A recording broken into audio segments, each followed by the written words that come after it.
부산대학교 이혜준 교수입니다. 제가 얘기할 내용은 플라즈마 대면제 연구 소개인데, 저는 사실은 재료 전공자가 아니라 플라즈마 전공자라서 재료에 대해서는 아주 전문가는 아니에요. 하지만 그만큼 여러분들이 이해하기 쉽게 설명할 수 있는 그런 방향을 좀 찾아보고자 합니다. 그래서 전반적인 소개와 플라즈마가 왜 그 재료하고 인터랙션이 중요한지, 그 다음에 그 중에서도 뉴클리어 퓨전에 대해서 고려할 때는 우리가 어떤 것을 감안해야 되는지 등등에 대한 얘기를 진행을 하겠습니다.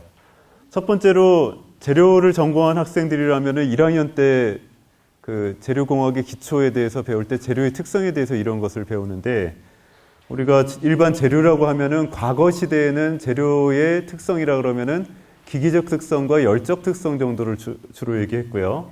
근데 현대 사회로 오면서 전자산업이 발전하면서 전기적 특성, 자기적 특성, 그리고 광학적 특성, 이런 것들을 같이 얘기를 합니다. 하지만 전통적으로 핵융합 재료라고 얘기를 하면은 이런 전기적 특성, 광학적 특성, 자기적 특성 같이 아주 작은 에너지에서 다루는 그런 재료적 특성이 아니라 기계적 특성이나 열적 특성 같은 높은 에너지에서 견뎌내는 것들에 대해서 얘기를 하기 때문에 이런 것들에 대해서는 얘기를 하지 않겠습니다. 본 강의에서는. 그래서 우선 기초적인 그 기계적 특성으로 어떤 재료가 외부에서 주어진 힘을 견딜 수 있는 강도가 있어요. 그것을 항복 강도라고 하는데, 최대 인장 하중에 해당하는 응력을, 말이 좀 어렵죠. 아무튼 그냥 상식적으로 아는 한도에서 재료가 파괴되기 전까지 얼마나 버틸 수 있는가, 그런 것들을 알고 있죠. 굽힘에 대해서는 얼마나 버틸 수 있는가, 충격에 대해서는 얼마나 버틸 수 있는가. 그래서 우리가 잘 알다시피 금속이나 그런 것들도 다 조금씩 휘어지죠. 콘크리트나 그런 세라믹 같은 거는 잘 휘어지지 않고, 그러니까 거기서 얻을 수 있는 강도가 다 다르겠죠. 어떤 것들을 실험하고 어떤 것들이 의미가 있는가, 그런 걸 이미 우리가 상식적으로 알고 있는 사실입니다. 그리고 같은 재료라도 반복적으로 힘을 작용하면은 피로 강도에 의해서 작아집니다. 강도가. 그 다음에 크립이라는 게 있는데, 반복적으로 힘을 주는 게 아니라 큰 힘을 그냥 지속적으로 오랜 시간 두면은 어느 순간 갑자기 재료가 약해지는 경우도 있어요. 그리고 재료의 강도와 경도는 또 다른 얘기인데, 뾰족한 물체에 의해서 재료에 홈이 생기는 깊이와 넓이를 측정하는 걸로 단단함의 경도 얘기를 하는 것을 경도라고 합니다. 그래서 이런 것들을 우리가 이제 기본적인 재료의 특성으로 기억을 한번 하고요. 일상생활에서 다 다루고 있는 거지만, 그리고 또 다른 재료의 특성 중에 열적 특성이 있는데, 열을 받았을 때 팽창하고 그 다음에 열을 견딜 수 있는 어떤 커패시터스에 해당하는 열 용량, 그리고 열 충격, 열 전도도 등등에 대한 그런 수치들을 우리가 배우게 됩니다. 근데 이걸 일일이 지금 설명하고자 하는 건 아니고, 그래서 어떤 재료가 열을 견뎌낼 수 있는 어떤 한계가 있다는 거, 그리고 그 주된 원인은 어디서부터 오는가 등등을 여러분들이 좀 알고 있으면 좋을 것 같아요. 그래서 금속 같으면은 그 열을 받는 주된 원인은 자유롭게 움직일 수 있는 자유전자입니다. 그래서 자유전자가 금속 안에서 외부에서 주어진 전기장을 받으면 표면에 있는 전자가 움직이면서 금속을 가열을 시켜요. 그래서 뜨거운 여름날 차를 바깥에 세워놓으면 뜨끈뜨끈해지는 이유가 태양에서부터 온 일렉트로마그네틱 웨이브가 금속 안에 있는 전자를 움직이면서 그 전자의 키네틱 에너지가 열로 바뀌는 겁니다.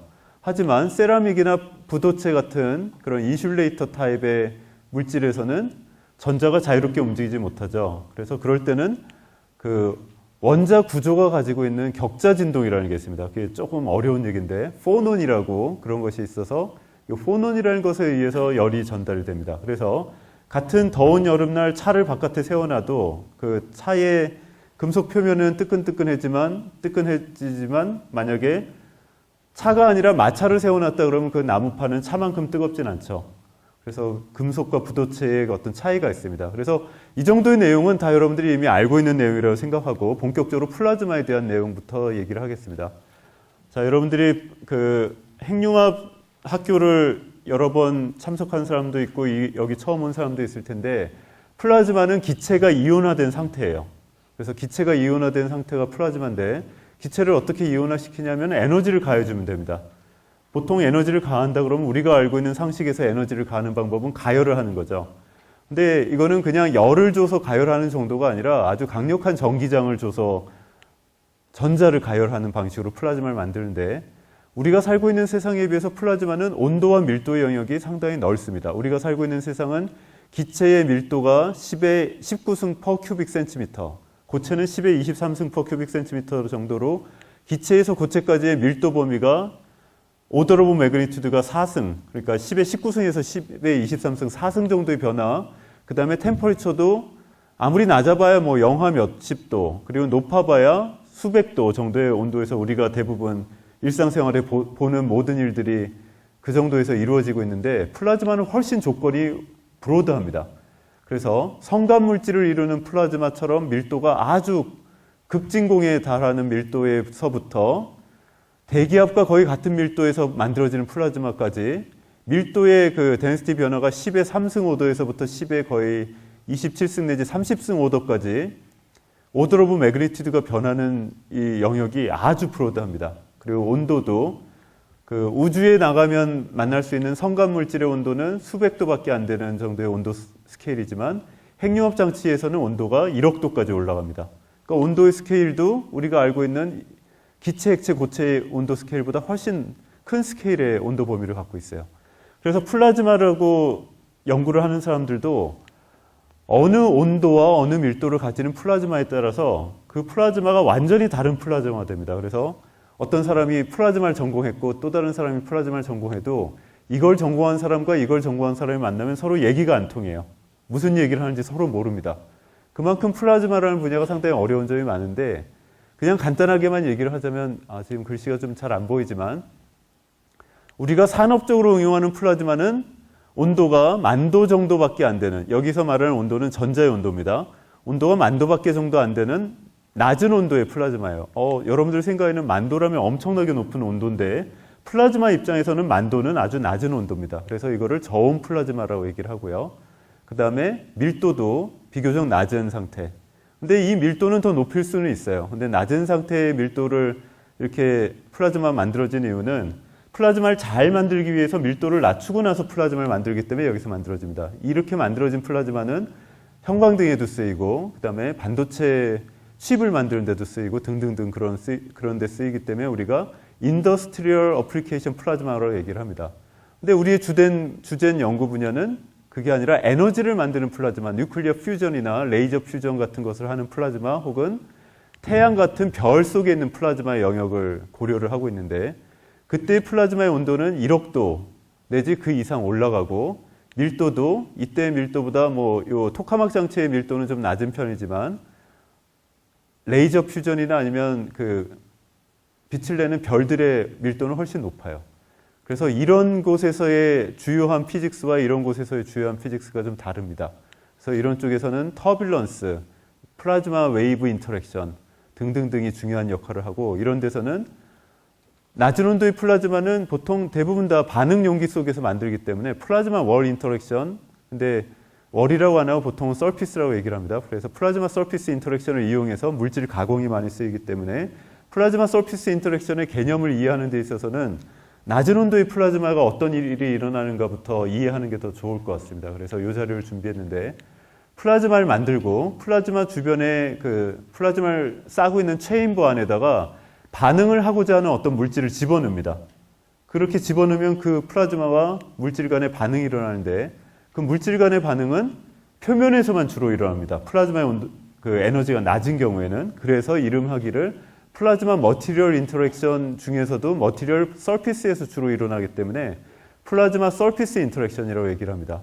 그래서 플라즈마에 입사되는 스피시즈는, 플라즈마는 기체가 이온화된 상태니까 기체에서 튀어나온 전자가 있고, 그리고 그 분자나 원자에서 전자가 튀어나온 상태를 이온이라고 하는데 이온이 있고, 그 다음에 중성 상태가 역이된 상태가 있고, 그 다음에 화학적인 결합을 통해서 그 활성 정도가 높은 레디칼이라는 것들이 같이 존재를 합니다. 그래서 이런 입자들의 에너지와 플럭스 양에 따라서 일으키는 반응이 작은데, 마치 여러분들이 밀가루를 생각하면 밀가루를 잘 반죽해서 맛있는 음식을 만들 수도 있지만 밀가루의 에너지가 엄청나게 커지면 여러분들이 밀가루 분말을 맞으면 여러분들 피부가 다 상할 거예요. 그런 밀가루를 상상하기 어렵다면 그냥 모래라고 생각해봐요. 사막에서 모래 폭풍이 부는데 서 있으면 여러분들 피부가 엄청 따갑겠죠. 하지만 바닷가에 있는 모래 진흙을 가지고 몸에 바르면 아무렇지도 않아요. 오히려 피부가 좋아지죠. 그래서 이게 다 그런 원리입니다. 낮은 에너지의 인터랙션은 그 인터랙션 한 결과가 증착이 되기도 하고 조금 에너지가 높아지거나 화학 반응을 일으키면 식각이 되기도 합니다. 그리고 에너지가 더 높아지면은 마치 구슬치기를 하듯이 에너지가 높은 아이온들이 어떤 표면에 있는 물체를 때려서 튀어나오게 만들어요. 그걸 스퍼터링이라고 얘기를 하기도 하고, 에너지가 더 높아지면은, 그리고 질량이 작은 물질을 이용하면은 그 물질이 마치 총알을 나무판에 쏜 것처럼 가속된 가속된 플라즈마의 이온이 물질에 박히는 경우가 있어요. 그걸 아이온 임플랜테이션이라고 하는데 그런 일도 일어납니다. 그 다음에 그걸 이런 반응들을 잘 조합을 하면 나노 사이즈의 물질을 합성할 수가 있어요. 그리고 아주 띤 필름, 방막을 만들 수도 있습니다. 마이크로 일렉트로 미케니컬 시스템이라고 아주 작은 장치의 그 기계 장치도 만들 수가 있어요. 다이아몬드 라이크 카본 코팅이라고 해서 아주 미세한 작업들을 할 수 있는데, 이런 작업들은 대부분 낮은 에너지와 낮은 에너지의 화학 반응을 일으키는 경우인데, 근데 토카막 대면 물질은 그 안에 이제 접하는 에너지 수준이 이 다른 반응에 비해서 엄청나게 큽니다. 그래서 토카막에서 일어나는 반응은 플라즈마 서피스 인터랙션을 공부하는 다른 사람들이 연구하는 분야하고 또 상당히 많이 달라요.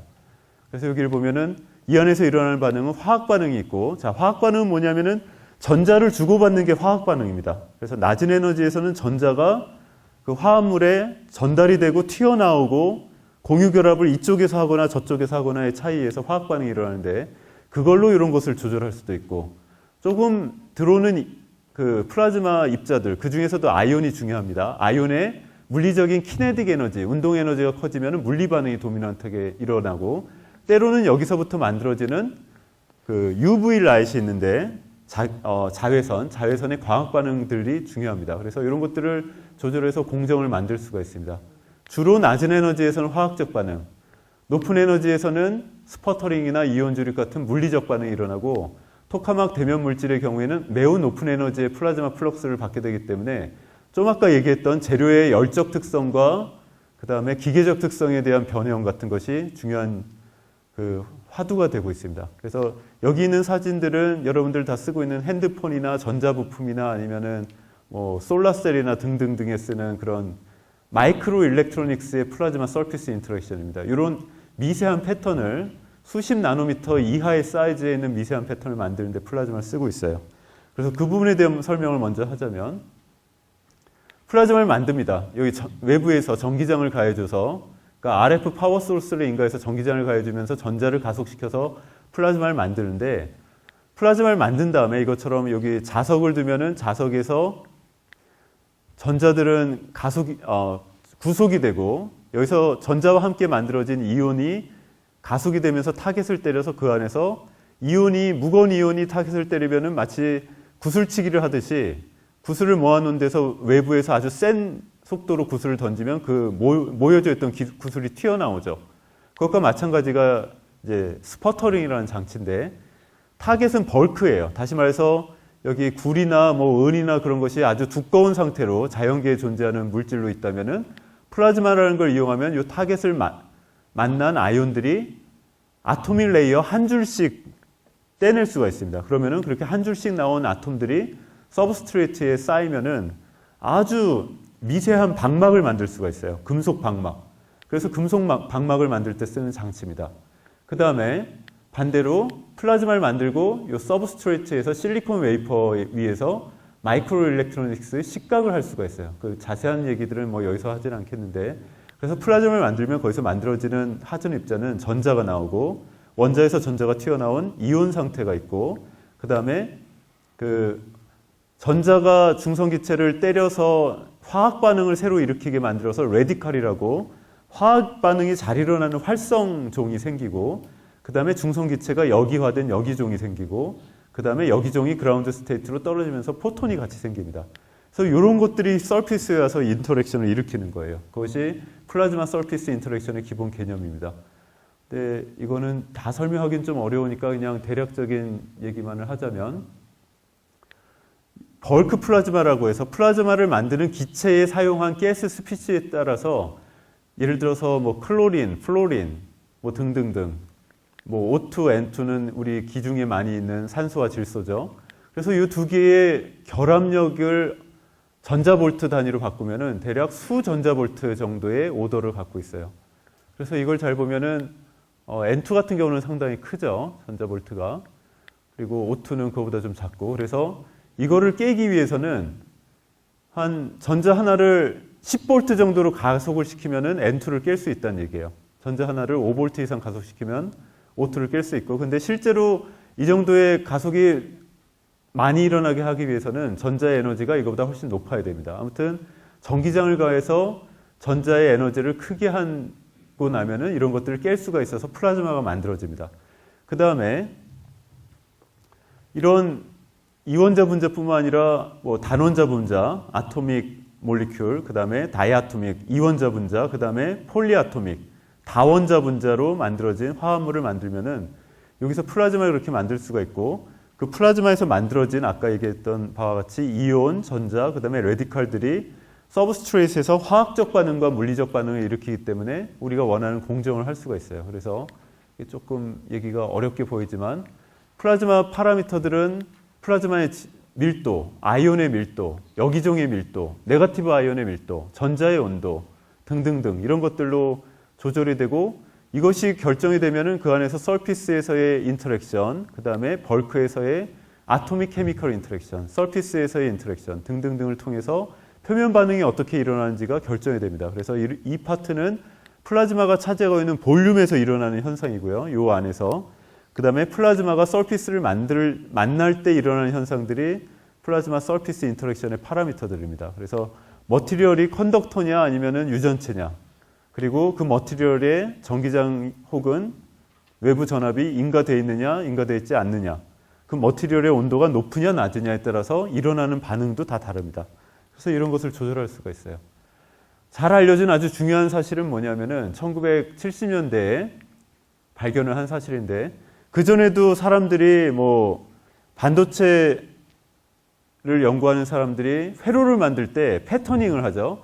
그래서 예전에는 화학 액체에다가 그냥 회로를 집어넣고 패턴을 이렇게 칠한 곳은 에칭이 안 되고, 칠하지 않은 곳은 그 금속 전극이 날아가니까 그 회로를 만들 수 있었어요. 근데 그런 상태에서 플라즈마를 이용하기 시작한 결정적인 그 이유가 뭐냐면은, 이거는 지논 F2라고 불소하고 지논 가스가 혼합된 가스인데, 이게 아주 상당히 강한 리액티브 가스입니다. 그래서 이 가스를 가지고 실리콘을, 반도체에 쓰고 있는 실리콘 머티리얼을 에칭했더니 이 정도 양으로 에칭이 되는데, 거기다가 아이온 빔을 섞었더니 에칭 레이시 거의 10배 이상 증가하더라는 것을 알 수가 있었어요. 그래서 이 원리를 이용해서 플라즈마 속에서 에칭을 하면은 에치 레이시 증가한다는 장점이 있고, 또 다른 더 큰 장점은 뭐냐면은 수직 방향으로 에칭을 할 수 있다는 장점이 있다는 것을 발견했습니다. 수십 년 전에. 그래서 이것이 바로 반도체 공정에 플라즈마를 이용하게 된 그 효시예요. 그래서 그 이온의 에너지가 적당하면은 서브스트레이트에 있는 물질이 튀어나오고, 그걸 스퍼터링이라고 얘기를 하고, 그 다음에 레디칼 같은 것이 오면 이 표면에서 화학 반응을 일으켜서 고체가 화학 반응을 일으킨 다음에 기체로 바뀝니다. 그래서 기체로 바뀌어서 날아가요. 그러면 고체가 있던 자리가 텅 비겠죠. 그걸 식각이라고 합니다. 에칭.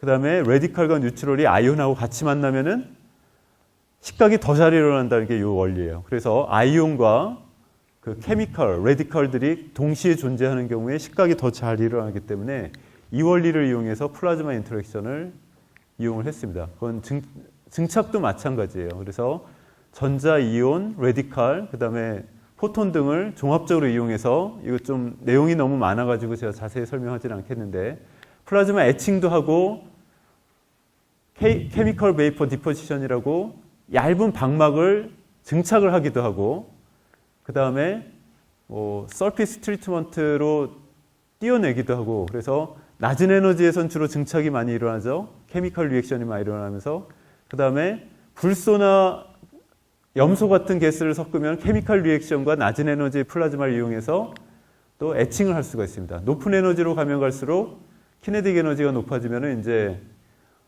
피지컬 리액션이 중요해집니다. 그래서 이런 커브가 있고 그 다음에 플럭스 덴시티가 많아지면 많아질수록 반응이 더 많이 일어나고 작아지면 작아질수록 반응이 좀 적게 일어나면서 물리적 반응이 중요한 영역으로 가고 화학적 반응이 중요한 영역이 이쪽에 있고요.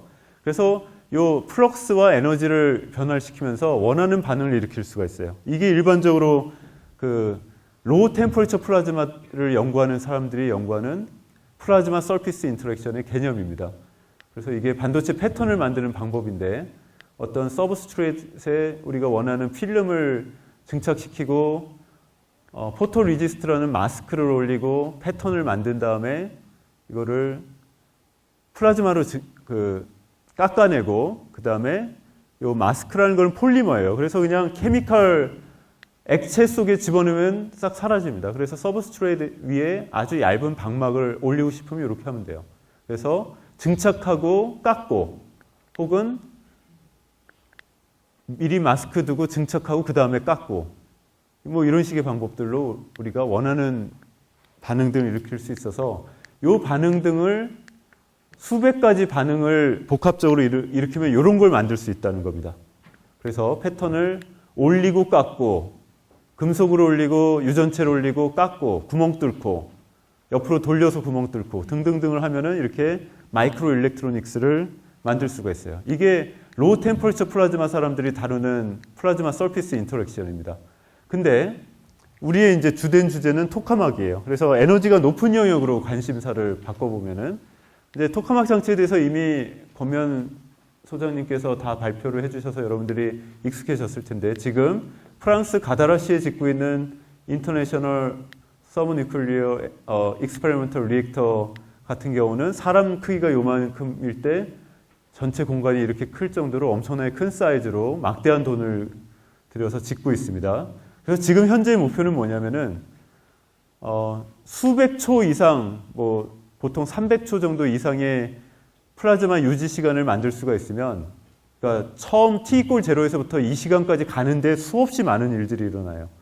플라즈마를 꺼지게 하는 많은 일들이 일어나는데 그거를 극복할 수 있으면 우리가 스테디 스테이트 오퍼레이션을 할 수 있는 능력을 갖출 수가 있습니다. 그래서 실제 핵융합 반응은 24시간, 365일 일어나야 되는데 이 정도를 플라즈마를 유지할 수 있는 능력이 갖추어지면은 그거보다 더 긴 시간 동안 유지하는 것도 가능하다는 얘기예요. 그래서 우리가 실험로를 테스트할 때는 보통 300초 이상의 오퍼레이션을 하면서 하이 덴시티, 하이 에너지를 가지는 플라즈마를 만드는 것을 목표로 연구를 하고 있습니다. 근데 이때 플라즈마는 자기장에 의해서 구속이 되지만 그 안에서 빠져나가는 플라즈마들이 있어요. 그렇게 빠져나간 플라즈마들은 월을 때립니다. 근데 이 플라즈마는 아까 얘기했던 로우 템퍼리처 플라즈마는 온도가 수만 도지만 여기는 온도가 수억 도예요. 그러니까 만도, 그 다음에 10만, 100만, 1000만 억이니까 오더 오브 매그니튜드가 4단계 차이가 나는 아주 에너지가 높은 플라즈마가 만들어집니다. 그래서 이 플라즈마가 월을 때리면 상당히 월에 큰 손실이 일어날 수도 있어요. 그래서 직접적으로 월에 타격을 주지 않도록 플라즈마를 잘 가두는 것도 중요하고 그 다음에 여기에 월에 들어가는 물질이 플라즈마로부터 전달되는 에너지와 파티클 플럭스를 견뎌낼 수 있게 해주는 것도 중요합니다. 그것이 본 강연의 주된 목표고요.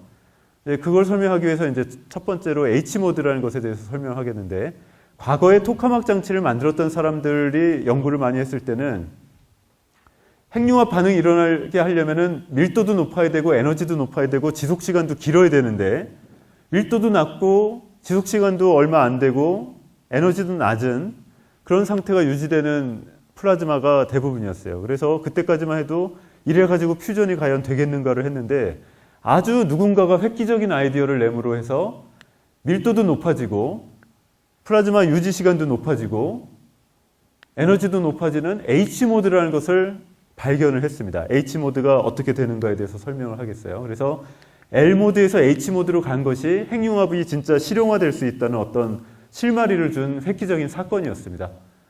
그래서 이 얘기는 이제 좀 히스토리컬리 1970년대부터 지금에 이르기까지 핵융합 장치들은 점점점 커지고 있는데 이게 점점점 커지면은 이제 트리플 프로덕트라는 게 있어요. 그래서 퓨전이 일어나기 위해서 세 가지 변수들이 동시에 큰 값을 가져야 되는데 우선 밀도, 높은 밀도, 그 다음에 템퍼리처는 에너지와 관련이 있습니다.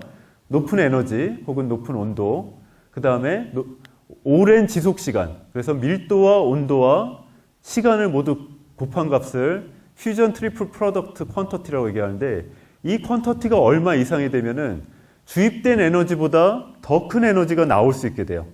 여러분들이 생각할 때는 어떻게 준 에너지보다 더 큰 에너지가 나옵니까? 그렇게 생각할 수 있겠는데 아인슈타인이 얘기했던 E = mc 스퀘어의 원리에 의해서 핵융합 반응이 일어나면은 질량 결손이 일어나는 만큼의 에너지로 변하기 때문에 외부에서 가해준 에너지가 그 핵융합 반응이 일어날 수 있는 트레스홀드만 넘게 되면은 그 다음부터는 주입된 에너지보다 훨씬 많은 에너지가 나오기 시작합니다. 그 팩터를 Q 팩터라고 얘기를 해요. 그래서 시간이 지나면서 Q 팩터가 1 이상이 된 그런 장치들이 만들어지기 시작했고 이제 이터가 그 단계로 들어가는 아주 대표적인 실험 장치가 되는 겁니다. 그래서 그 장치를 우리가 원하는데 그 다음에 또 중요한 팩터가 있어요. 그 중요한 팩터가 뭐냐면은 여기 로라는 팩터를 디파인했는데 파티클이 있는 그 파티클 컨벡션이라고 하면 이건 대류라는 뜻인데 파티클의 양에 비해서 열이 전달되는 그 팩터가 좀 더 많이 유지되는 값들 그런 조건들이 있어요. 이건 무슨 얘기냐면은 예를 들어서 어떻게 하면은 이걸 보고 얘기했습니다. 자, 컨벡션이라는 건 뭐냐면은 대류라는 건데 그 산소가 충분히 많은 프레시 에어가 촛불을 만나서는 이렇게 주변에 있던 에어가 촛불을 만나서 산소가 산화가 되면서 이 안에 플라즈마가 발생됩니다. 플라즈마를 만들고 그 다음에 산화된 산소가 뜨거워져서 위로 올라가죠. 그래서 계속적으로 산소가 공급이 되고 있어요.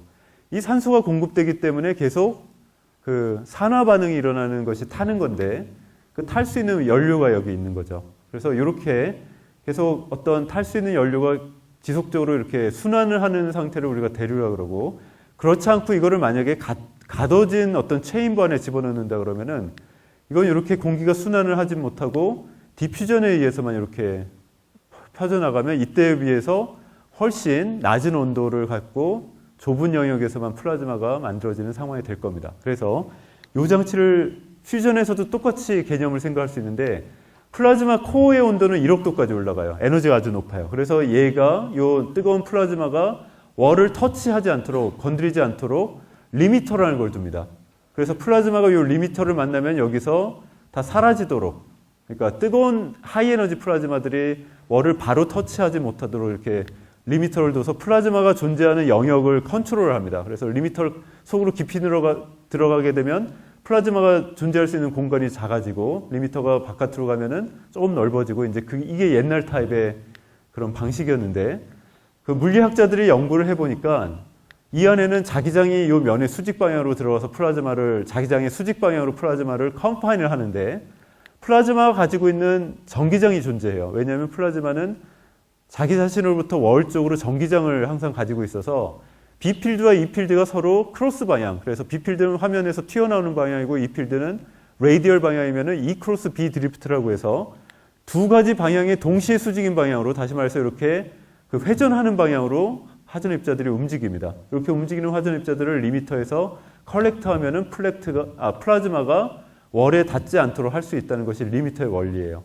근데 좀 아까 이 그림에서 본 것처럼 컨벡션이 있는 상황에서 훨씬 그 연료 효율이 좋기 때문에 이렇게 리미터 타입을 이게 빙글빙글 돌면서 이 양쪽 끝에서 다이버터라는 장치를 두고 그 안으로 여기 우리가 버려야 될 쓰레기예요. 쓰레기. 이게 코어에서부터 나온 그 찌꺼기들이 월을 때리지 않으면서 나가줘야 되거든요. 그 나가는 것을 이렇게 마치 촛불이 대류가 일어나듯이 어떤 특정한 물질면으로만 나가도록 하는 장치를 고안을 했어요.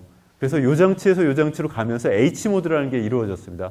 그래서 이 장치의 이름을 디버터라고 하고 여기 여러 가지 이름이 있는데 요 세퍼러트릭스라고 해서 마치 그 내부에 갇혀져 있는 모양을 이렇게 둘러싸는 어떤 자리가 있는데 요 세퍼러트릭스 분리하는 어떤 막의 바깥쪽에 있는 곳을 스크레이프 오프 레이어라고 합니다. 스크레이프는 긁어내다라는 뜻이에요.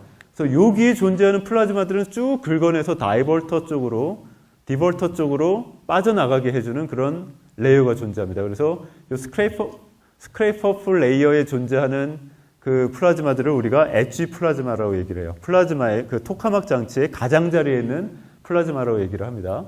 그래서 그 플라즈마에 대한 연구들을 해야 플라즈마가 만나는 대면 물질과의 연구에 대해서 우리가 이용을 할 수가 있어요. 이게 이제 똑같은 원리로 내부의 플라즈마는 아주 온도가 높아요. 그래서 거기 이제 흐르는 커런트가 있고, 그 다음에 이 주변에 있는 다이버터 주변에서 우리가 커런트를 조절을 하면은 이 주변에 흐르는 그 스트림들을 좀 조절을 할 수가 있을 거예요. 자기장 프로파일을 조절을 함으로써. 그래서 다이버터로 가게 하고. 그래서 우리나라에 있는 K스타 장치는 뭐 요만한 요 빨간색 장치라면은 지금 프랑스에 짓고 있는 이터 장치는 이렇게 큽니다. 그래서 대략 뭐 이게 모양이 완전히 원이 아니라서 완전한 토러스가 아니라서 비교를 그렇게 하긴 그렇지만 가로 세로가 대략 한 4배씩, 그래서 면적이 한 16배, 15배가 늘어나고, 그 다음에 요 센터 투 여기까지 위치가 대략 3배가 돼요. 그래서 16배에다 곱하기 3을 하면은 대략 50배 정도가 되겠죠. 그래서 볼륨이 K스타 볼륨이 한 50배 정도 되는 볼륨으로 이터의 볼륨을 갖고 있습니다. 그래서 아까 말한 그 이렇게 크로스 포인트, X 포인트라고 얘기하는데, X 포인트의 바깥쪽이 스크레이프 오프 레이어, SOL이라고 하는 레이어가 있고, 여기서 플라즈마 코어에서 나온 반응을 하지 못하는 차가워진 플라즈마들이 요 안에서 그 디볼터 쪽으로 그 찌꺼기들이 빠져나가도록 함으로써 월을 직접 때리지 않아서 플라즈마를 더 안정적으로 구속시킬 수 있는 장치를 만들었습니다.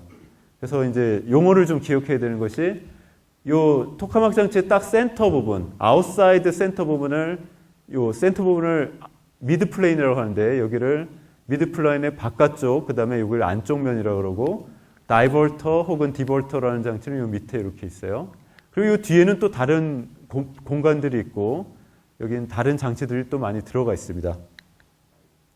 실제 사람이 들어가서 작업을 하고 있는 장치는 이 장치인데, 이거는 조인트 유로피안 토카막 장치에서 플라즈마를 키면 이 안에서 여러분들 볼 때는 빛이 바깥에만 이렇게 나는 것 같아서 플라즈마 바깥에 있습니까? 그렇게 얘기를 할 텐데, 가운데는 우리 눈에 보이지 않는 빛이 나는 거예요. 그래서 안 보입니다. 이 빛들은 가시광 정도의 영역의 빛은 조금 더 낮은 에너지에서 나와요. 그래서 가운데에 있는 플라즈마는 훨씬 높은 에너지의 플라즈마들이 존재를 하고요. 가시광 영역은 바깥에서 나오는데, 플라즈마 월 인터랙션에서 나오는 그 임퓨리티 파리클들하고 그 플라즈마 인터랙션을 일으켜서 거기서 나오는 가시광들이 여기서 많이 나와요. 그래서 이런 걸 보면은 상당히 인터랙션이 월에서 많이 일어난다는 것을 알 수가 있고요. 그렇다면 뭐가 문제냐면은 그 코어 쪽에서 아주 뜨거워진 1억 도씩 된 플라즈마들이 바깥으로 내려오면서 식었던 내용물들이 바깥으로 나온다 하더라도 여기에 도달하는 에너지는 어마어마합니다. 그래서 단위 면적당 입사되는 에너지를 히트 플럭스 덴시티라고 얘기하는데, 그러니까 단위 면적당 파워죠. 단위 면적 단위 시간당 에너지니까 단위 면적당 파워가 됩니다. 그게 10메가와트 퍼 스퀘어미터가 돼요. 자, 메가와트가 어느 정도 오더냐면 원자력 발전소 하나가 만드는 에너지가 기가와트입니다. 그러니까 기가와트의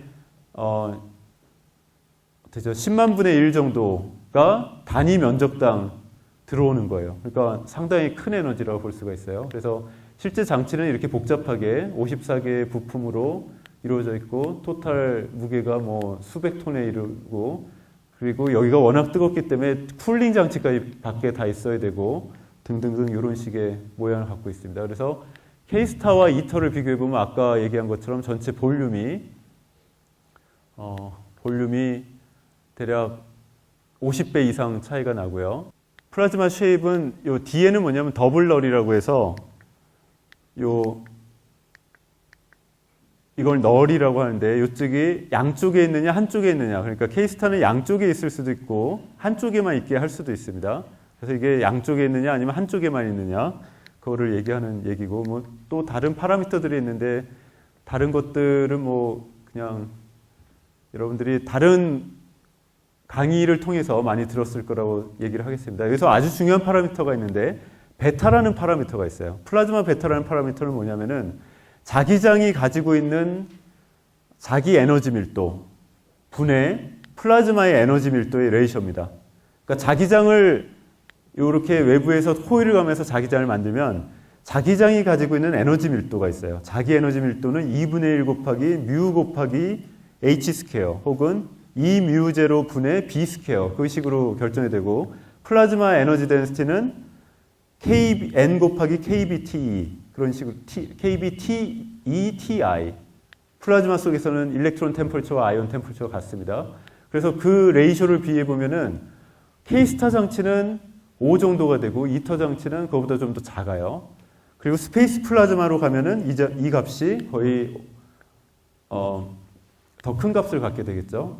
이게 5가 아니라 이제 5%입니다.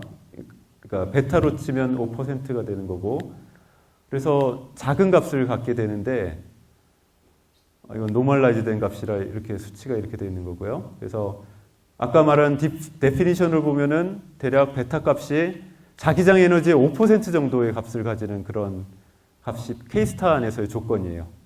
이 값을 좀 기억을 해야 됩니다. 그래서 전체 자기장이 구속할 수 있는 에너지분의 플라즈마 가지고 있는 에너지가 한 5% 정도 된다. 그 정도를 기억을 하고요. 그래서 뒤에 이렇게 후면에 패시브 스테빌라이저 같은 거 위에다가 플라즈마하고 접하는 물질들을 타일로 만들어서 깝니다. 그래서 플라즈마 여기를 때리더라도 이 물질들에서 아까 내가 그 초기에 플라즈마 서피스 인터랙션에서 일어날 수 있는 스퍼터링, 임플란테이션 등등등 여러 가지 작용들이 일어날 수 있다고 그러는데, 주로 스퍼터링, 그 다음에 기타의 작용들, 그 다음에 열 손상에 의한 부풀려짐 등등등이 일어날 수가 있어요. 그래서 이렇게 장치를 만들고 나서 에너지를 인가해야 되겠죠. 이 토카막 장치에. 그래서 에너지를 인가하는 방법이 여러 가지가 있는데, 제일 안정적으로 에너지를 인가하는 방법 중에 하나가 뉴트럴 빔 인젝션이라는 장치가 있습니다. 그래서 이 장치는 뭐냐면은 뉴트럴 빔을, 사실은 아이온 빔을 처음에 만든 다음에 아이온 빔을 중성 기체랑 컬리전을 시키면은 아이온의 차지가 중성 기체하고 교환이 되면서 하이 에너지를 가지고 있던 아이온이 중성 기체가 돼서 플라즈마 속으로 들어옵니다. 그럼 이게 왜 좋으냐면은 중성 기체는 전자기력의 영향을 받지 않아서 플라즈마를 불안정성을 만들지 않아요. 그래서 뉴트럴 빔 인젝션을 해서 이 안에 있는 플라즈마를 가열하는 방법이 있고, 그 다음에 일렉트론 사이클로트론 히팅, 아이온 사이클로트론 레저넌스 히팅 뭐 등등등의 장치를 달아서 국부적으로 플라즈마의 온도를 막 올려주는 그런 장치들을 달았습니다. 그래서 anyway 이런 장치들을 통해서 우리가 이 플라즈마의 코어의 온도가 1억 도 이상 올라가게 되면은 그 안에 들어가 있는 이중수소와 삼중수소가 핵융합 반응을 일으켜요. 근데 여기서의 문제는 지금 우리가 핵융합 반응을 일으킬 때 이중수소와 삼중수소를 쓰면은 결과물로 힐륨이 나오는데, 힐륨은 여러분들이 배워서 아는 것처럼 프로톤 양성자 2개와 중성자 2개가 있죠. 근데 이중수소에는 양성자 하나와 중성자 하나가 있죠. 삼중수소에는 양성자 하나와 중성자 2개가 있죠. 힐륨을 만들려면 뉴트론이 하나가 남죠. 그래서 이중수소와 삼중수소로 힐륨을 만드는 핵융합 반응을 하고 나면 뉴트론, 중성자가 나옵니다. 근데 중성자는 아주 몸에 해로워요. 몸에만 해로운 게 아니라 물질에도 안 좋습니다.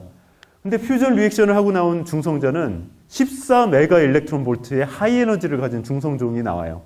근데 여태까지 그 누구도 그렇게 큰 에너지를 가는 중성자가, 그러니까 중성자, 뉴트론이 나왔을 때 물질에 어떤 영향을 주는지를 연구를 하지 못했어요. 그래서 향후 앞서 설명했던 플라즈마 서피스 인터랙션에서 얘기했던 스퍼터링이니 뭐 임플란테이션이니 디포지션이니 식각이니 등등하고 아주 또 다른 종류의 인터랙션이 일어납니다. 그래서 그 연구를 해야 돼요.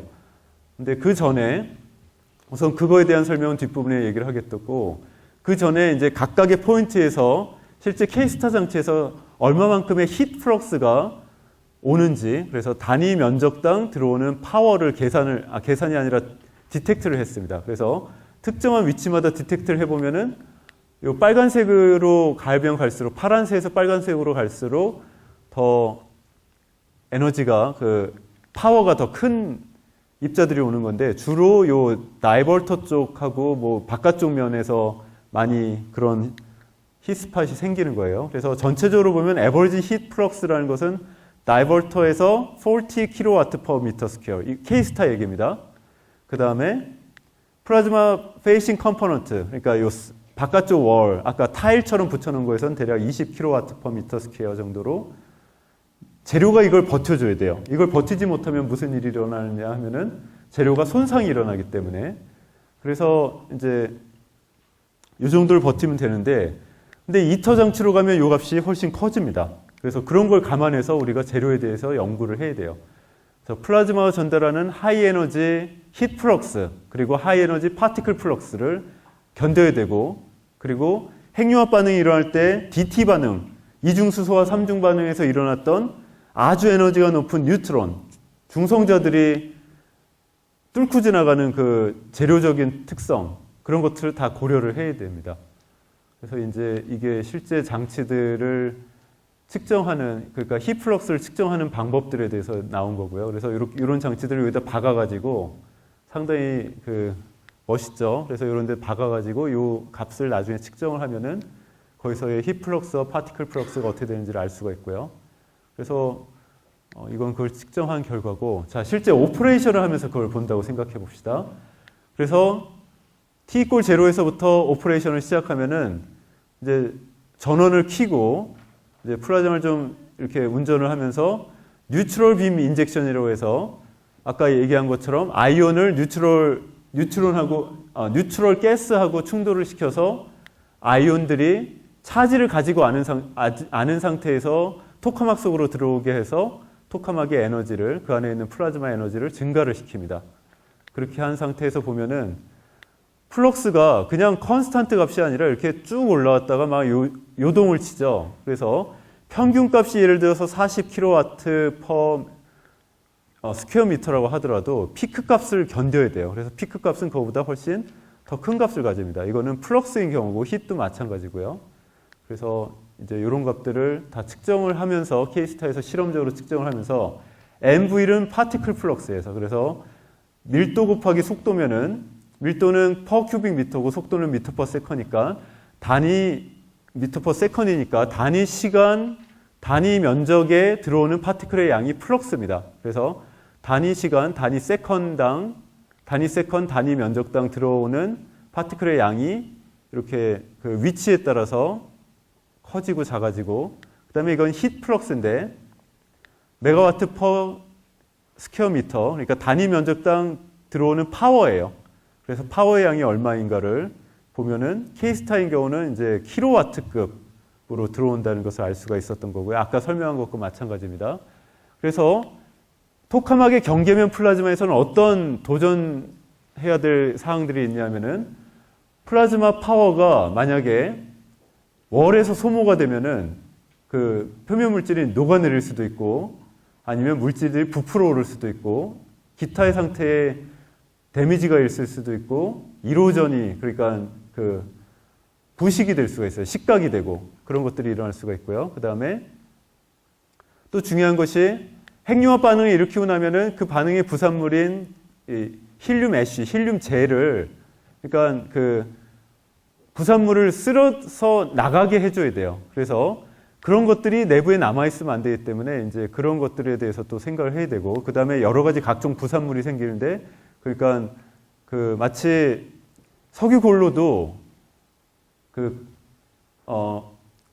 다 태우고 나면은 거기서 나오는 재 같은 것은 빨리빨리 제거를 해줘야 깨끗하게 계속 연소를 시킬 수 있듯이 핵융합 장치도 엣지 쪽에서 그런 것들을 잘 빠져나가도록 해줘야 됩니다. 그 다음에 또 중요한 것이 이중수소의 결합이 그 반응이 아니라 이중수소와 삼중수소의 반응을 사용할 때는 트리튬을 사용하게 되는데, 이 트리튬이라는 이 종류는 안정적인 가스가 아니에요. 위험합니다. 왜냐하면 뉴트론을 또 발생시키기도 하고 자기 자신이 레이디오 액티브 머티리얼이기 때문에 이 머티리얼들이 그 플라즈마 장치 속에 남아있으면 안 돼요. 근데 이 트리튬은 기본적인 화학적 특성은 수소 원자랑 똑같기 때문에 수소 원자는 탄소나 아니면 기타 물질하고 상당히 결합을 잘합니다. 그래서 그런 결합이 일어나지 않도록 잘 관리를 해줘야 되고요. 그래서 그 플라즈마 대면 물질로서 사용되는 물질들을 과거에는 카본 베이스의 물질들을 많이 연구를 했는데 그 소위 말하는 그래파이트라고 하는 물질들을 연구를 했는데 그래파이트들은 상당히 좋은 면이 있어요. 1호전에 아주 강합니다. 그리고 이 원자 번호가 작기 때문에 여기서 만들어진 물질들이 코어 쪽으로 들어간다 하더라도 그 플라즈마가 레이디에이션을 일으키면서 그 에너지를 손실하는 양이 낮아요. 그래서 좋은 물질이라고 생각을 했어요. 근데 트리튬을 가지고 직접 핵융합 반응을 일으킬 때는 뭐가 문제가 되냐면 카본이 가지고 있는 댕글린 본드. 카본은 본드가 4개가 있죠. 그래서 서피스에 있는 카본이 가지고 있는 댕글린 본드가 있으면은 그 댕글린 본드가 수소와 같은 화학 반응을 일으키는 트리튬을 가둡니다. 그래서 트리튬이 표면에 남아있어요. 그걸 리텐션이라고 하는데 그래서 이 레이디오 액티브 머티리얼들이 물질 표면에 남아있으니까 물질 표면이 오염이 되는 겁니다. 그래서 사람이 들어와서 작업을 할 수도 없어요. 그래서 그런 문제들이 생깁니다. 그래서 최근에 이제 이터 같은 장치에서는 텅스텐을 쓰는데 텅스텐은 원자 번호가 상당히 크죠. 그래서 트리튬 리텐션이 생기지가 않는다는 장점이 있어요. 그 다음에 텅스텐은 녹는 점이 상당히 높고 그 다음에 1호전에 부식에 대해서도 상당히 강하기 때문에 상당히 좋은 장점이 있는데 근데 문제가 있어요. 무슨 문제가 있냐면 어찌됐든 간에 플라즈마가 하이 에너지를 가지고 텅스텐을 때리면 텅스텐의 원자가 다시 코어 플라즈마 쪽으로 날아가는데 원자량이 많은 물질은 그 주변에 둘러싸고 있는 전자가 많죠. 그래서 하이 에너지 플라즈마 속으로 들어가면 전자가 한꺼풀 한꺼풀 벗겨집니다. 전자를 하나 벗겨낼 때마다 엄청나게 많은 에너지들이 소비가 돼야 돼요. 그래서 가운데 있는 코어 플라즈마는 아주 1억 도까지 뜨끈뜨끈한 온도를 유지해야 되는데 이렇게 하이 애토믹 넘버를 가지는 물질들이 그 안에 들어가면은 그 물질이 갖고 있는 전자를 벗겨내는데 에너지를 쓰면서 코어가 쿨링이 일어나요. 그거를 레이디에이션 로스라고 얘기를 합니다.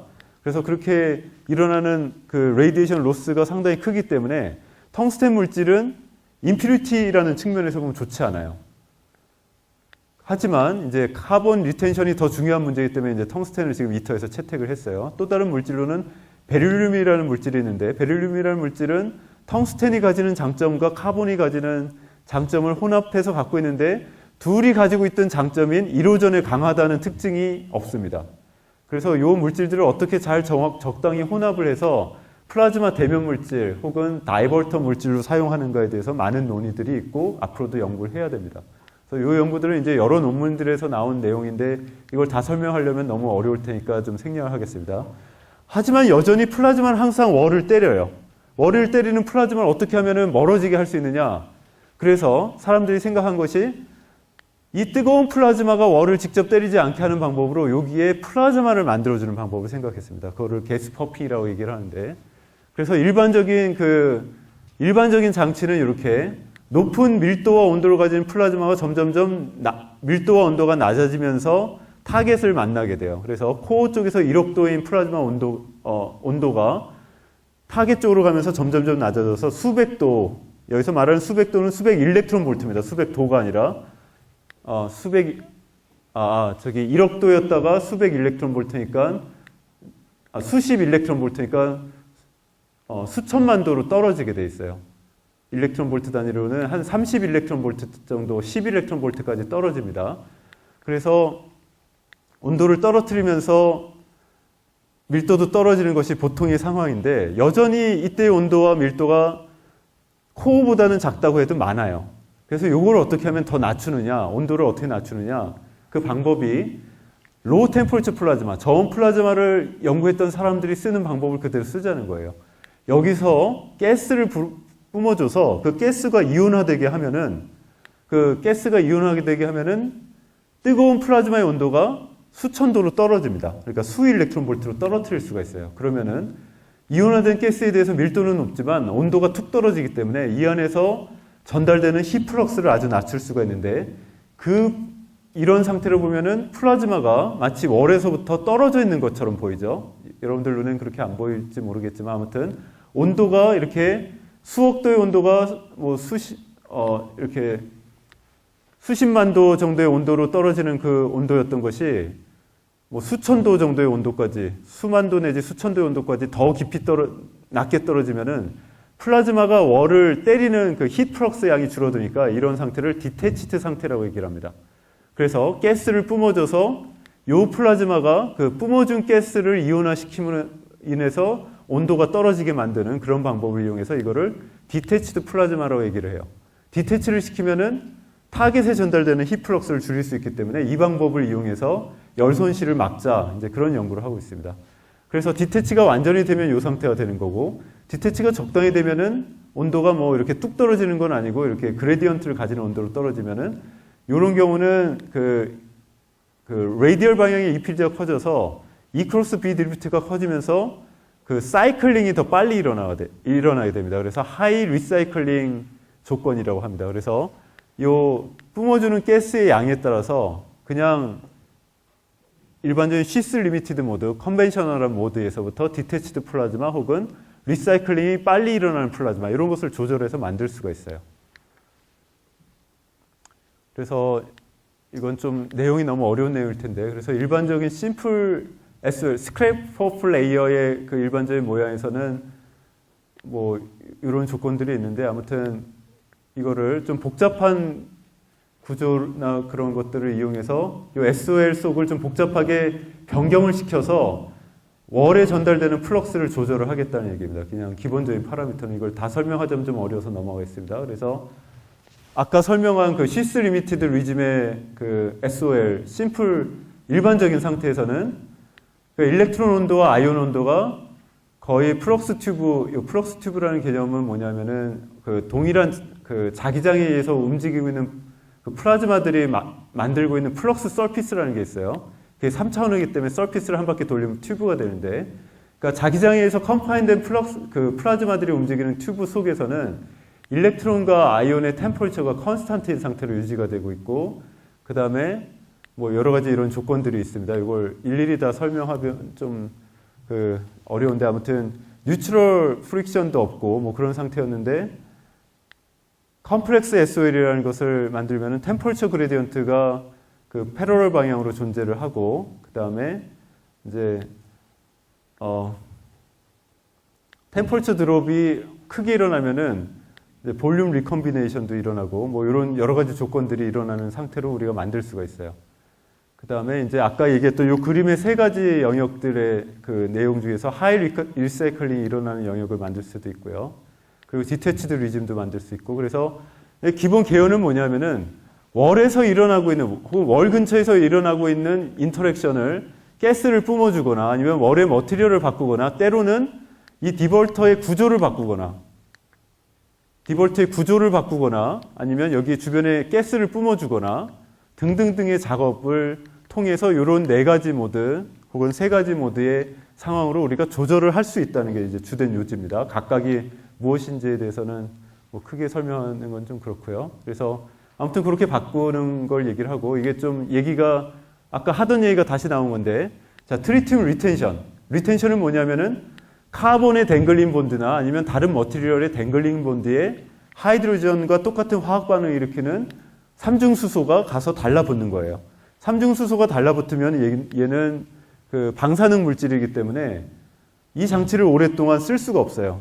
나중에 차폐를 시켜야 되고 장치를 더 이상 쓸 수가 없어요. 그래서 허용되는 조건이 어느 정도냐면은 베셀 속에 그 반응 용기 속에 한 500g 정도를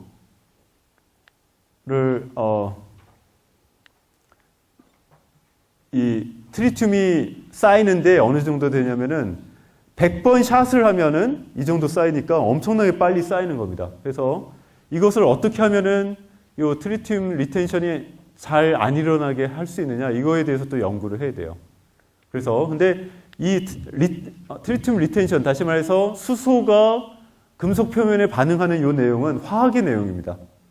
그 물리적 반응이라기보다는 화학 반응이 좀 더 중요한 역할을 하기 때문에 이제 그런 것에 대한 연구를 해야 되고요. 그 다음에 이건 조금 이것도 어려운 얘기인데, 이제 그 스케일링 로라는 걸로 이제 여러 가지 실험이나 아니면 이론에서 얻어지는 결과물들을 가지고 여러 케이스들에 대해서 얼마만큼의 비례상수를 가지는가를 얻어내는 방법을 스케일링 로우라고 하는데, 이제 그 스케일링 로우의 방법으로 얻어냈더니 이제 제일 중요한 게 뭐냐면은 이 핵융합 로우를 만들고 나서 핵융합 로우가 얼마나 오랫동안 오퍼레이션이 될 수 있는가를 결정짓는 가장 도미넌트한 팩터가 뭐냐면은 월 컴포넌트의 수명, 그러니까 얼마나 오랫동안 그 월에 붙여놓은 타일들을 오래 쓸 수 있느냐, 그 다음에 얼마나 트리튬 리텐션이 조금 일어나게 우리가 조절을 할 수 있느냐, 이 두 가지 팩터가 다른 것보다 더 중요하다는 얘기입니다. 이 얘기의 그 결론은.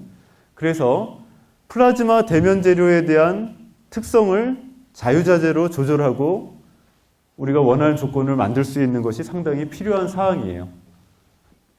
자, 이것도 다 같은 얘기입니다. 그래서 이제 실제로 실험을 해본 결과, 요 장치에서 실험을 해본 결과 이제 요 장치는 조인트 유로피안 토카막, 영국에 있는 장치인데 그 장치 안에서 실험을 해본 결과 여기 보면은 타일에서 뭐 어퓨 밀리그램이 발견이 됐고, 그러니까 그 디포지션 된 양이요. 그 다음에 근데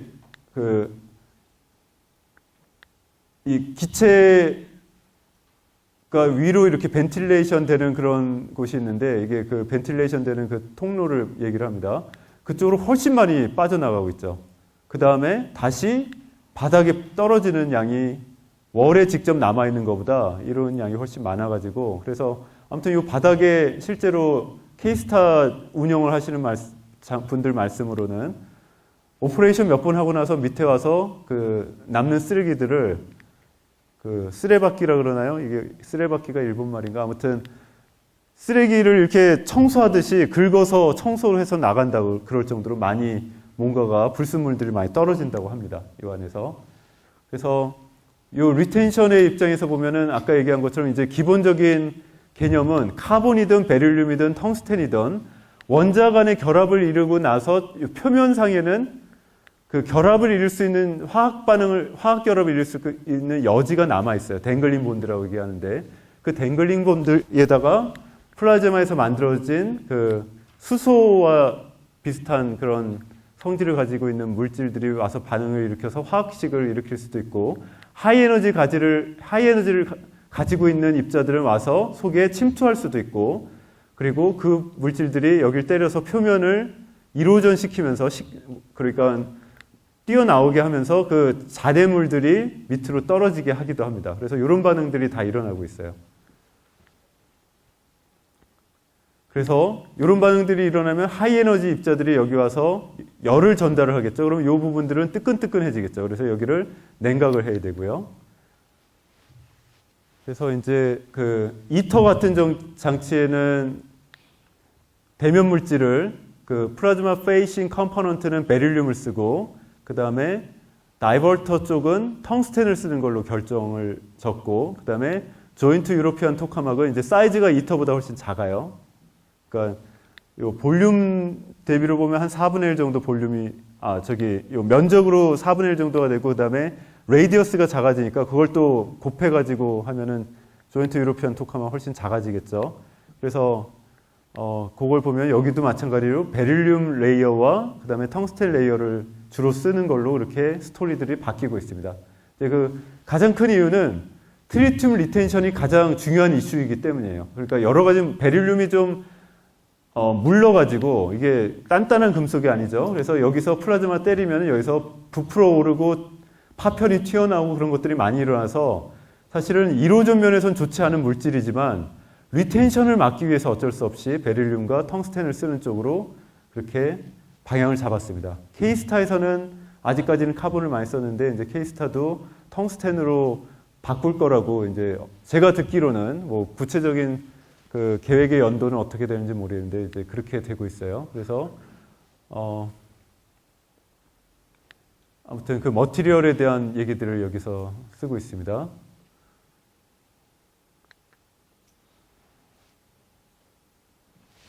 자, 1호전에 대해서 조금 더 얘기를 하자면은 이제 여러 가지 1호전이 일어나는 원인들이 있는데 주로 1호전이라 하면은 화학 반응보다는 물리 반응에 의해서 일어납니다. 여기서 일어나는 물리 반응은 플라즈마 속에서 만들어진 하이 에너지 아이온 혹은 아이온이 중간에 오다가 이제 임퓨리티하고 컬리전을 하고 나면 이제 임퓨리티에 있는 뉴트럴들도 충분히 가능한데, 아무튼 그런 물질들이 와서 이 대면 물질 속에 혹은 다이버터 속에 들어오면은 요 안에서 여러 번 충돌을 일으키면서 요 원자의 구조를 바꿉니다. 그래서 에너지가 워낙 크니까 요 원자 구조가 가지고 있는 결합 에너지보다 큰 에너지를 가진 물질이 들어오면은 요 안에서 물질들의 배열들이 막 이렇게 혼돈을 일으켜요. 시간이 지나면 어느 정도 좀 자리를 잡아가긴 하지만 물질이 계속 들어오고 계속 들어오면 나중에 이 안에 있는 물질들이 더 이상 견디지 못하고 튀어나오기 시작합니다. 그 원리가 스퍼터링의 원리예요. 그래서 입사된 에너지와 그 다음에 입사된 각도의 변화에 따라서 스퍼터링 되는 그 레이쇼가 달라지는데, 일반적으로는 스퍼터링은 비스듬한 각도로 들어오면 들어올수록 스퍼터링이 잘 일어납니다. 그 이유는 비스듬한 각도로 들어오면은 이 표면을 뜯어낼 수 있는 확률이 더 커져요. 그 다음에 당연한 얘기겠지만 에너지가 큰 게 들어오면 들어올수록 스퍼터링이 또 잘 일어나요. 그 두 가지의 어떤 특징들이 있습니다.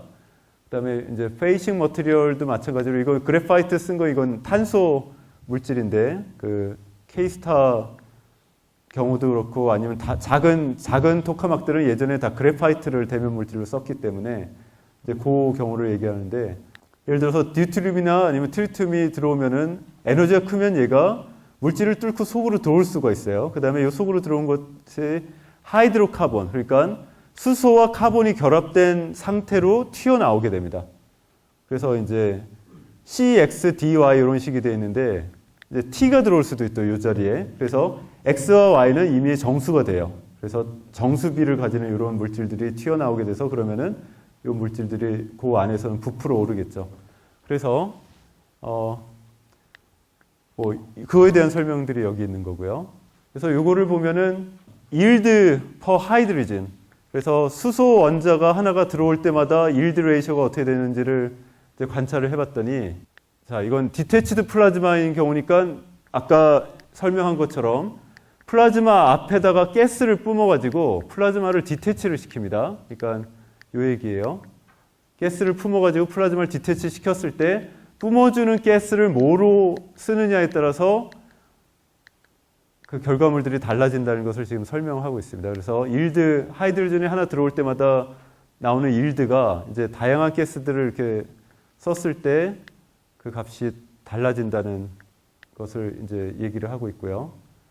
그래서 아무튼 이런 것들을 연구를 하고 있는데, 너무 이제 디테일한 영역들이라서 여러분들이 이런 개념을 하나하나 뭐 다 이해하지 못하더라도, 그러니까 어떤 부분들에 대한 관심을 가지고 연구를 해야 되는가, 이제 그런 관점에서 이해를 하기 바랍니다. 이걸 작성했던 우리 학생이 이제 그 대학원 수준에서 작성을 했기 때문에 학부생들 수준에서 이걸 이해하기는 그렇게 쉽지는 않을 것 같아요. 그래서 이것도 스퍼터링 일드에 대한 얘기고, 그래서 이제 이런 부분들을 계속 연구를 해서, 그러니까 듀트륨이 베릴륨으로 들어올 때 스퍼터링 일드가 어떻게 되는가, 뭐 이제 그런 것들을 다 얘기를 하고 있습니다. 에너지에 따라서, 그 다음에 이제 입사 각도에 따라서 어떻게 되는가를 볼 수 있는데, 이걸 보면은 입사 각도가 비스듬히 입사하면 입사할수록 스퍼터링 일드가, 이게 로그 스케일이니까 훨씬 커지는 거죠. 이게 리니어 스케일이 아니라 여기서 10배, 10배, 10배 이렇게 되는 거라서, 이렇게 0도에서 들어오는 거에 비해서 비스듬히 들어오는 경우에는 훨씬 커진다는 걸 알 수가 있어요.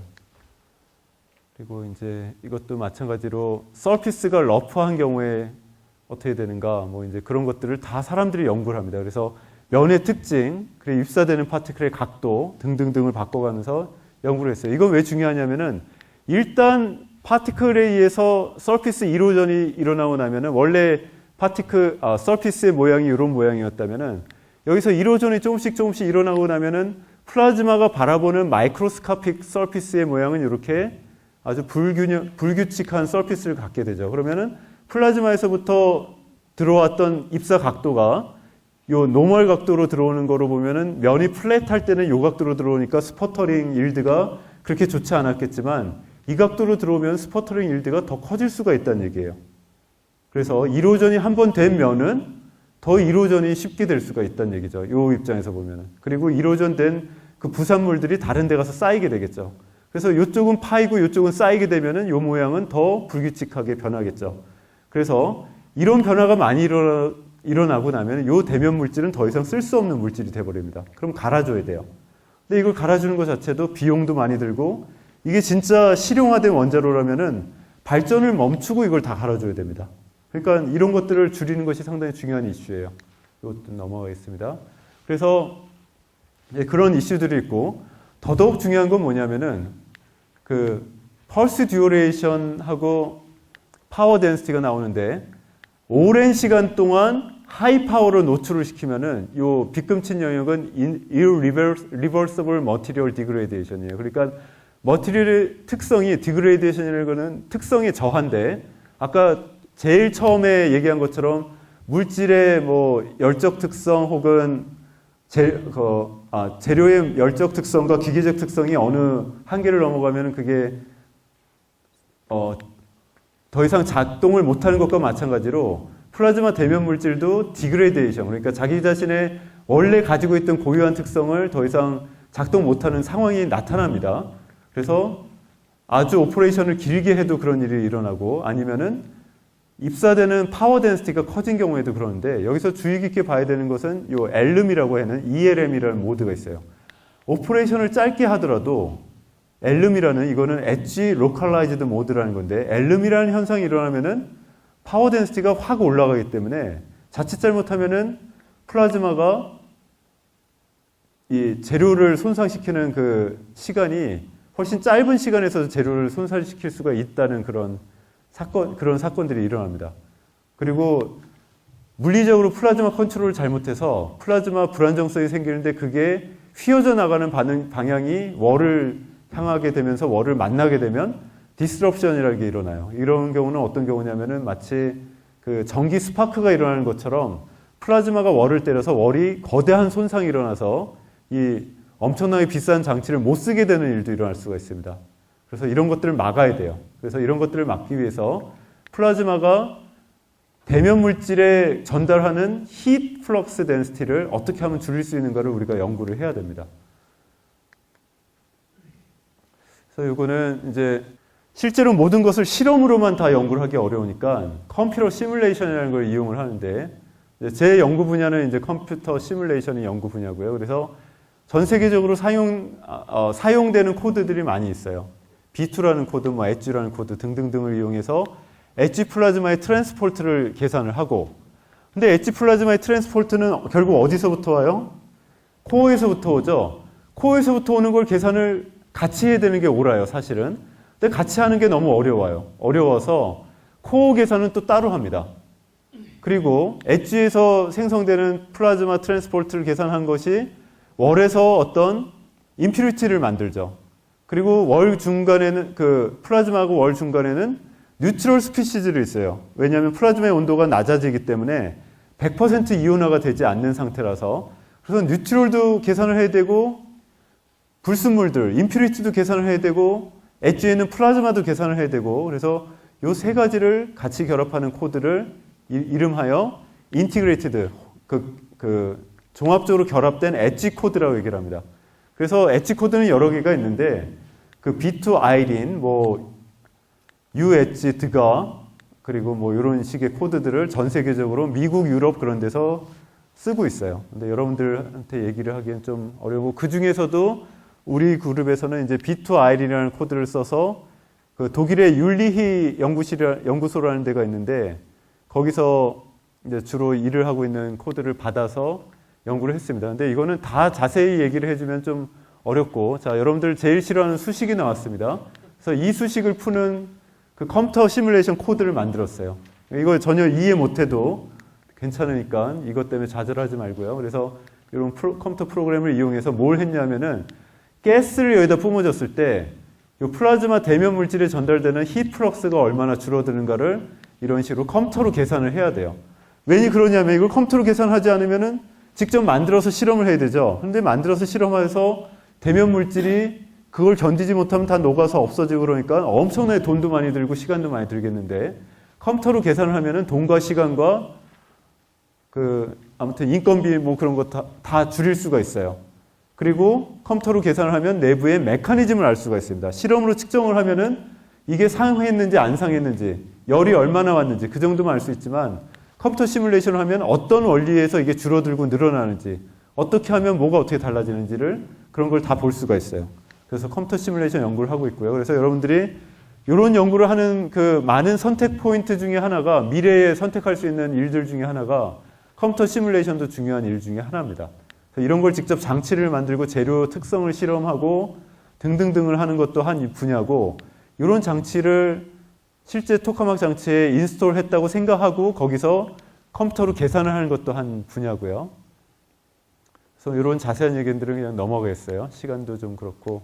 그래서 이 부분들은 넘어갈 테니까, 그래서 실제 그 스크레이프 오프 레이어와 다이볼터 파라미터들을 갖고 계산한 결과들을 이제 여러 가지 플럭스의 양에 대해서 이제 쭉 계산을 해서 컴퓨터 시뮬레이션을 하면은 뭐 일렉트론 템퍼처가 얼마 되는지, 아이온 밀도가 어떻게 되는지, 그 다음에 쿨링이 어떻게 일어났는지, 이오니제이션에 의한 로스는 얼마 되는지, 리컴비네이션에 의한 로스가 얼마 되는지, 그 아이온들의 차지 익스체인지 로스는 어떻게 되는지, 공간 분포를 다 알 수가 있고, 디볼터의 구조를 바꿨을 때는 어떻게 되는지, 가스 퍼핑을 하면 어떻게 되는지, 그 다음에 그 코어 플라즈마의 조건을 바꾸면 또 이 값이 어떻게 되는지, 그런 걸 다 계산할 수가 있어요.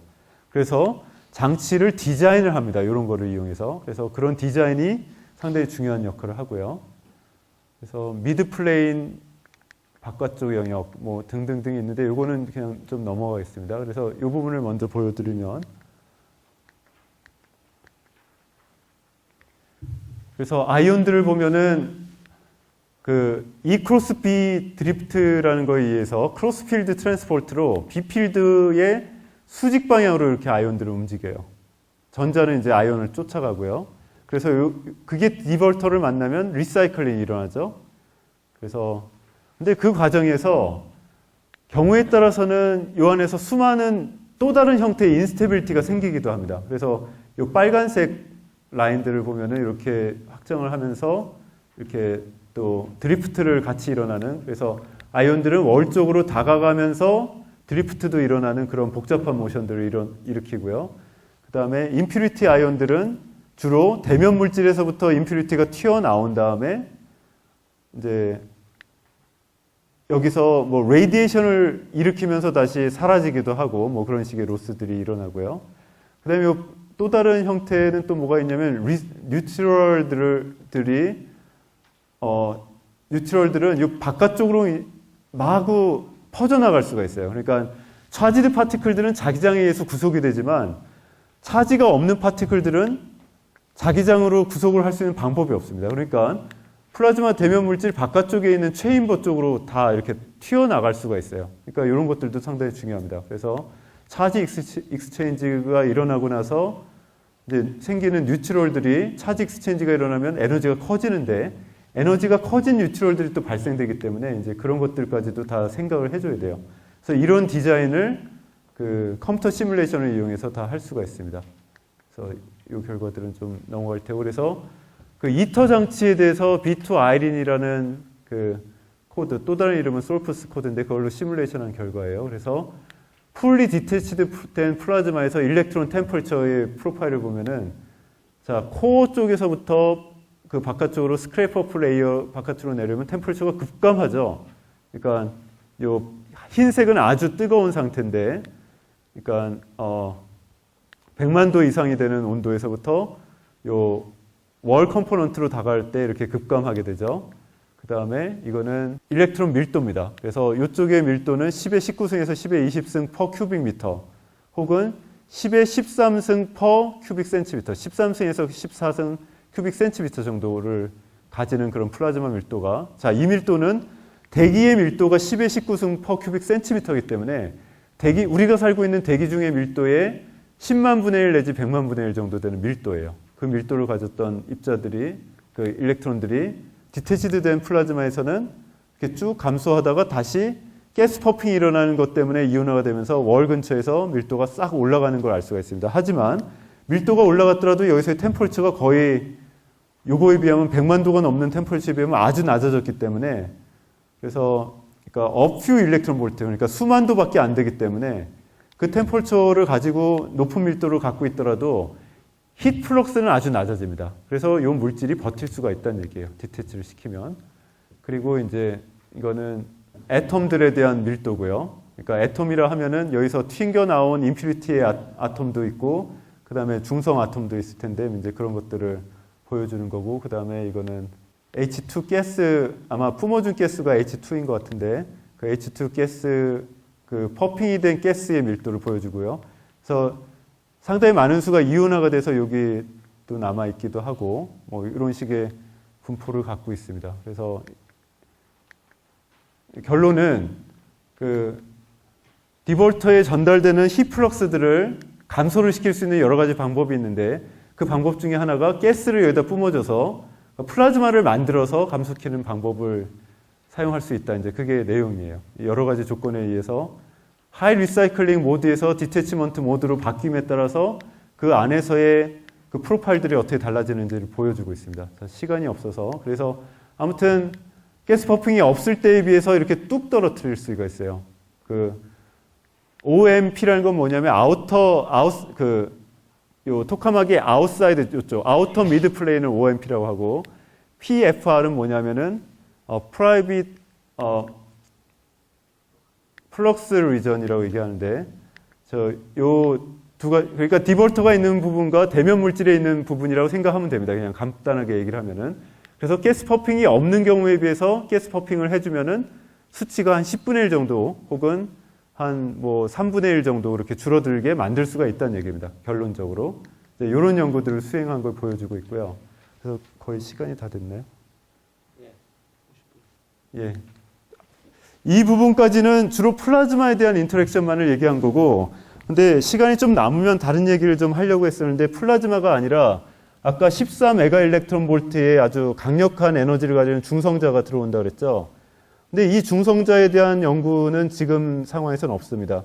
그래서 그런 연구는 누가 하냐면은 뉴트로닉스라는 그거를 연구한 사람들이 하는데, 뉴트로닉스를 연구한 사람들이 계산하는 방식은, 아무튼 여태까지는 플라즈마가 월하고 어떻게 인터랙션을 일으키는가의 부분이고, 근데 핵융합 대면 물질 재료 연구를 하는 데 있어서 또 다른 분야가 있어요.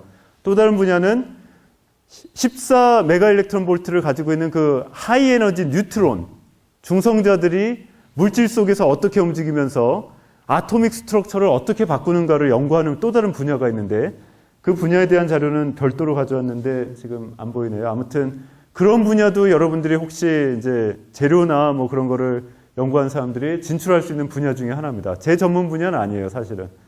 그래서 뭐 자료가 없으면 그냥 이걸로 끝내겠습니다. 네. 네, 고맙습니다.